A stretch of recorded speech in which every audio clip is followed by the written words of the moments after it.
Thank you very much. By the way, that was Dan Lorian, star of Lombardi, playing at the Circle in the Square Theater here in New York City. Quite a hit. People love it. Quite a story. Quite a guy. And he seemed like the real, actual Vince Lombardi. I thought not that I ever knew Vince Lombardi. No. Pretty good. Our first guest is this man's not just a radio legend, he's a cultural legend. He is the host of his own very popular Sirius XM radio program. Here he is, the one, the only, Howard Stern.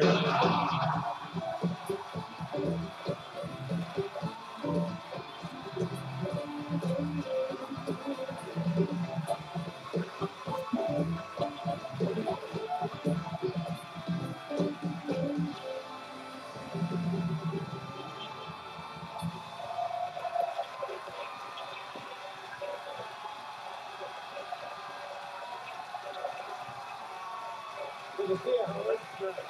Makes me feel good. It's good to be here, Jay. Good to have you here. Happy New Year. Thank you. You look fantastic, by the way. Thank you very much. That's a different thing, right? I have I'm trying to, come in here, respect the show, try to look good. I'm on fire. I want to see you beat Jay Leno in the ratings tonight.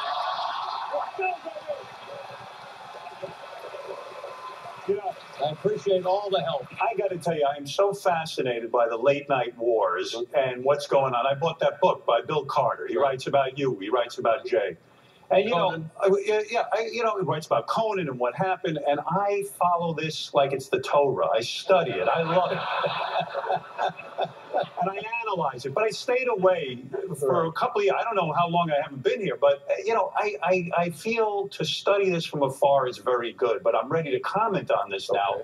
You know, as well as everyone in this room, Jay is horrible, right?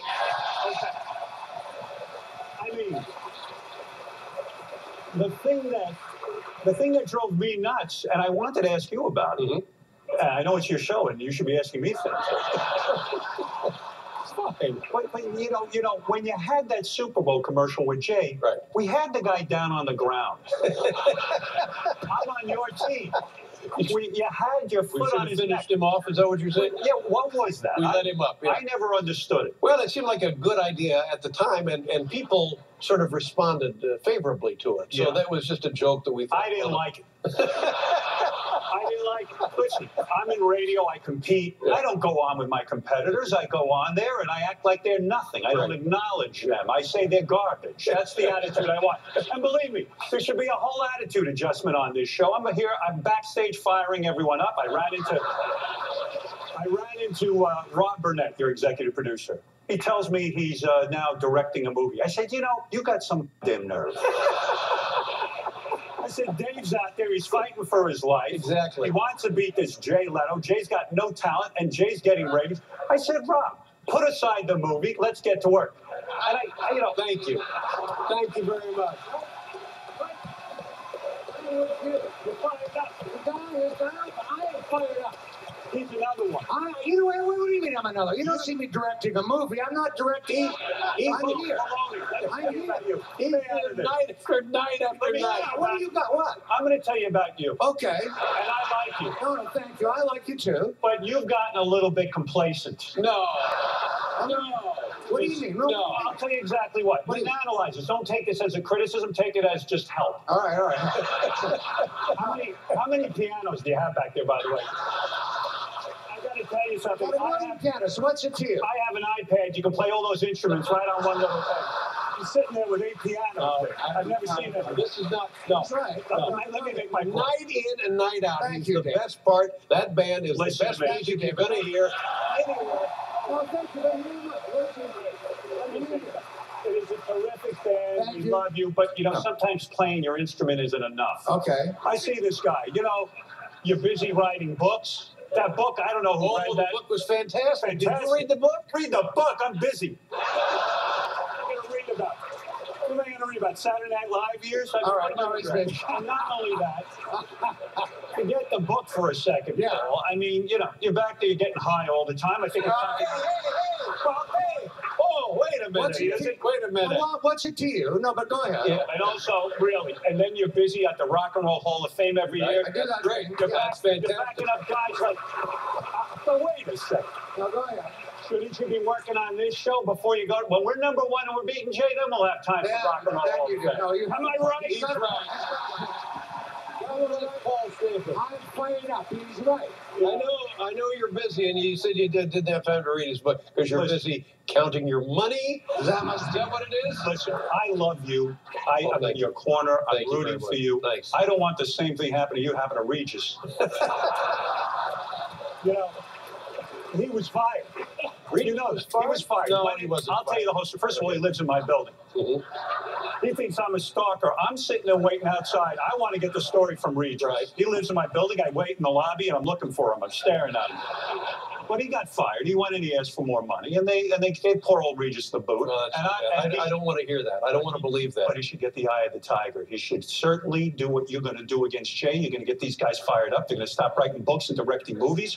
And Regis should go on and take a new show and compete in that same time period and win. Right. That's all. Fix the man. I love it. This network, I used to work for Viacom CBS like you know, and, listen, I had a rough period. I sit here, I watch what's going on now. Mm-hmm. You had your scandal, Charlie Sheen has his scandal. They keep hiring you guys. Me, I get fired.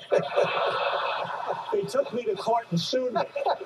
What did I do wrong? I mentioned where I work. You guys are up to shenanigans.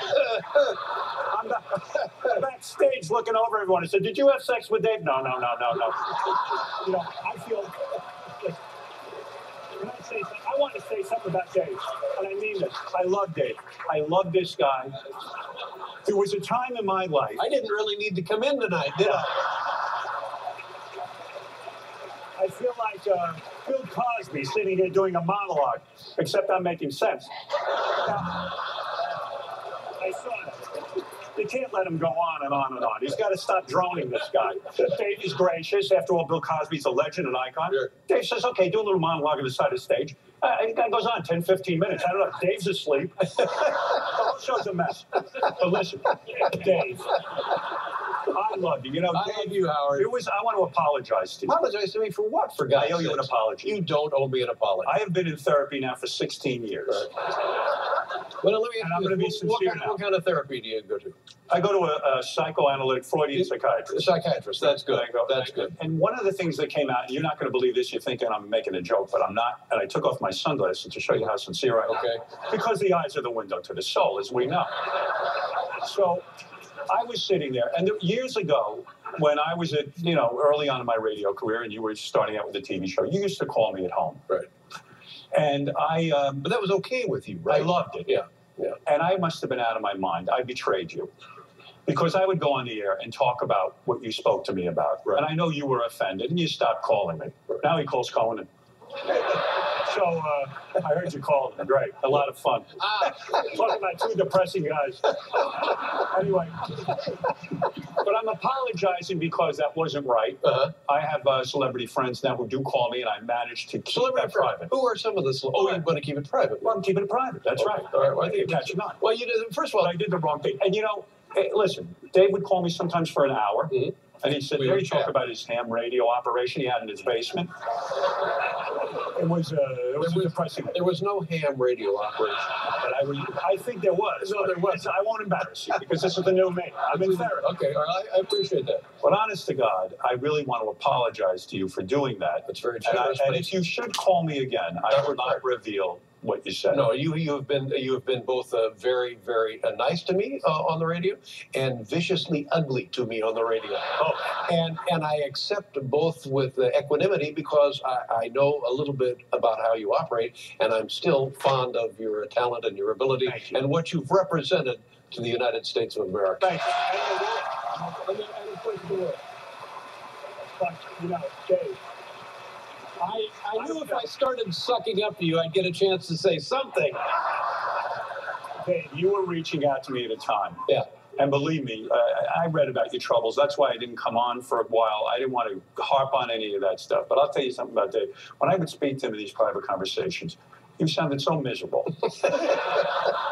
You hated your work. You hate coming in here. I know how the feeling. I hate it too. Yeah. And and then when I read about your troubles, I said, poor Dave. Oh, you read about him, did you? I read about him. I said, poor Dave. Yeah. Finally had something fun to do at work, and they took it away from me. You're out of your mind. I love you. Go back to doing what you were doing. We'll be right back. I'm the Howard Stern, everybody.